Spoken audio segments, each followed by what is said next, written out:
You ever have one of those nights where, deep down, you just know you're about to star in someone else's worst idea? That was me. 6:42 p.m., Dinwiddie County, Virginia. The sun was bleeding gold across a sleepy street laced with sprinkler, mist and kids gliding past on bikes like the world was still innocent. Nothing bad ever happens in places like this, until it does. I'm Malik Townsend, just off a brutal shift with the Joint Task Force, reeking of stale coffee and bureaucracy. All I wanted was my porch and the silence that came with it. I wasn't speeding, wasn't even in a rush. Just 20 minutes from home, rolling smooth in my black Charger. No music, no phone. The air conditioner was the loudest thing in the car. And then, flashers in the rear view. No siren, just a sheriff's SUV breathing down my bumper like it had been hunting me all day. I sighed, signaled, pulled over easy. This wasn't my first time being black in Virginia. It's almost a rite of passage here. But it never gets easier. Not when you see that walk, the cop swagger. White, built like a linebacker. Sunglasses on despite the fading sun. Hand near his holster like my skin color was a loaded weapon. No greeting, no name. Just, "You live around here?" Eyes locked straight ahead, I answer, "I do." He gives that head tilt like he's part human, part lie detector. License and registration.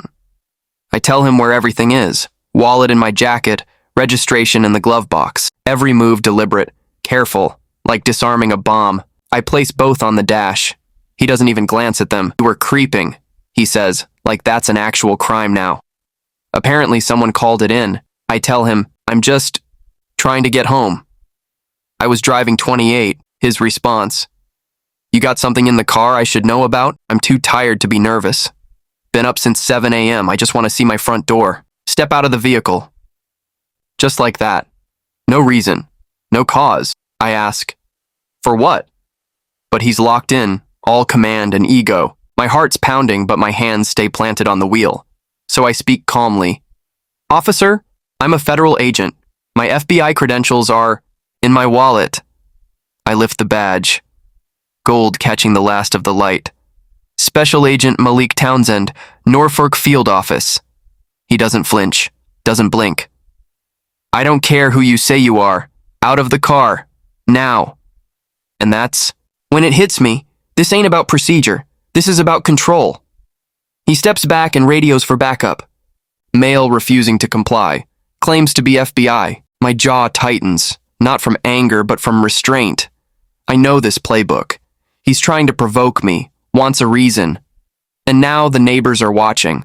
A woman frozen mid-hose across the street. A guy pausing his dog walk. Teenager filming. Suddenly, this is a stage. So I raise my voice for the audience. "I am Special Agent Malik Townsend of the FBI. I have not resisted. This officer is violating protocol. Keep talking," he mutters, chest puffed. Backup's en route. Then he spins me, yanks my arms, cuffs me hard, too hard. I don't resist, not because I can't, but because power, real power sometimes. Looks like stillness. The cameras are rolling now. His name's Ellison. He's sweating like a man auditioning for a badge on TV. Backup arrives, and with it, Lieutenant Karina Voss. Sharp eyes, mid-40s, moves like this whole town answers to her. She sizes it all up in seconds. Black man in cuffs, white cop jittery with adrenaline, neighbors documenting every second. Ellison's rambling, trying to spin me as aggressive. Voss doesn't buy it. She glances at my badge, then at me. Her whole demeanor shifts. "Special Agent Townsend?" "That's me," I say. Ellison looks like someone just pulled the floor out from under him. Voss turns ice cold. "You cuffed a federal agent?" He starts fumbling excuses, but she cuts him off. "What part of protocol says ignore credentials and detain without cause?" Silence. She releases the cuffs. My wrists already raw. "Are you carrying?" she asks. "Off duty. No weapon." Ellison tries again, blaming my attitude. Voss stares him down. "You ever think maybe that attitude comes from being pulled over in his own neighborhood under the speed limit?" She demands his body cam. He hands it over, defeated. She watches. My voice? Calm. Measured. Professional. Every move deliberate. Voss's jaw locks. You violated protocol. You escalated without cause. You unlawfully detained a federal officer. Ellison starts spiraling. He was challenging me. Enough, she says. You're relieved of duty. Pending investigation. You could see the moment it sank in. Public. Irreversible. I don't want an apology, I tell her. I want accountability.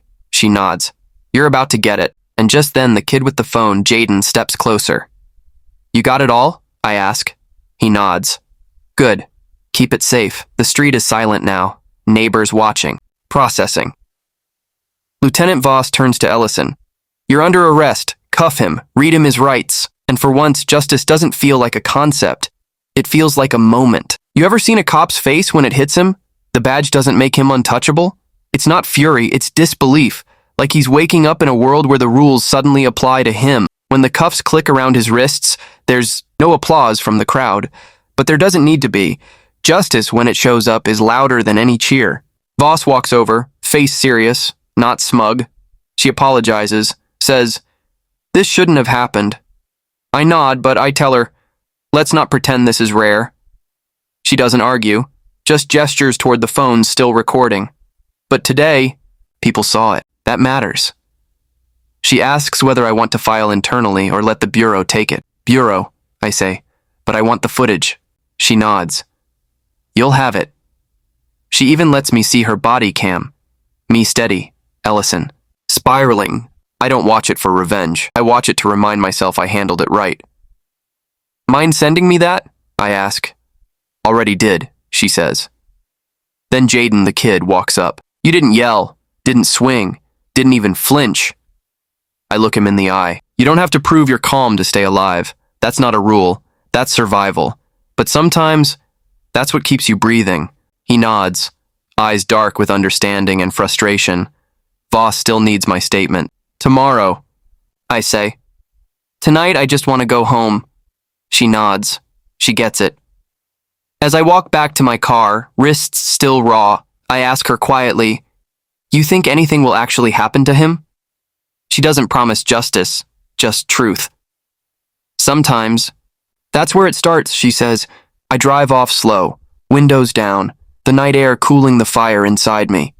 And for a flicker of a second, I almost feel free.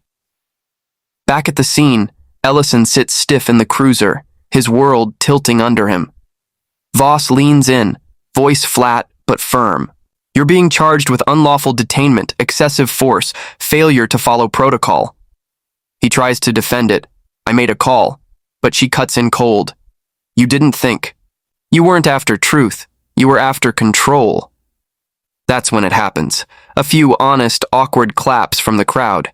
Not because he was cuffed, but because, for once, accountability didn't stop at the uniform. Jaden's still filming beside Voss. You think he'll lose his badge? He asks. She doesn't blink. Depends who's watching. And he says, They're watching now. The next morning, my phone won't stop ringing. Internal affairs, press, bureau leadership. But I'm just sitting at my kitchen table, sipping black coffee, watching Jaden's video on repeat. Watching how Ellison barked, how I stayed calm, how Voss did what needed to be done. That's justice. It's not always loud. Sometimes it's just someone doing the damn job. And if you're watching this thinking, that could have been me, you're right. It happens every day. But what changes things isn't outrage. It's consequence. It's someone in power finally being held to the same rules as the rest of us. So record, speak up, share, stand firm. Because respect isn't about a badge. It's about what you do when no one's looking. And the next time someone confuses authority with immunity, remind them, real power doesn't shout. Real power knows. Now what about you? Where's that line between safety and control? When does justice finally feel like justice? Drop a comment. I'm listening.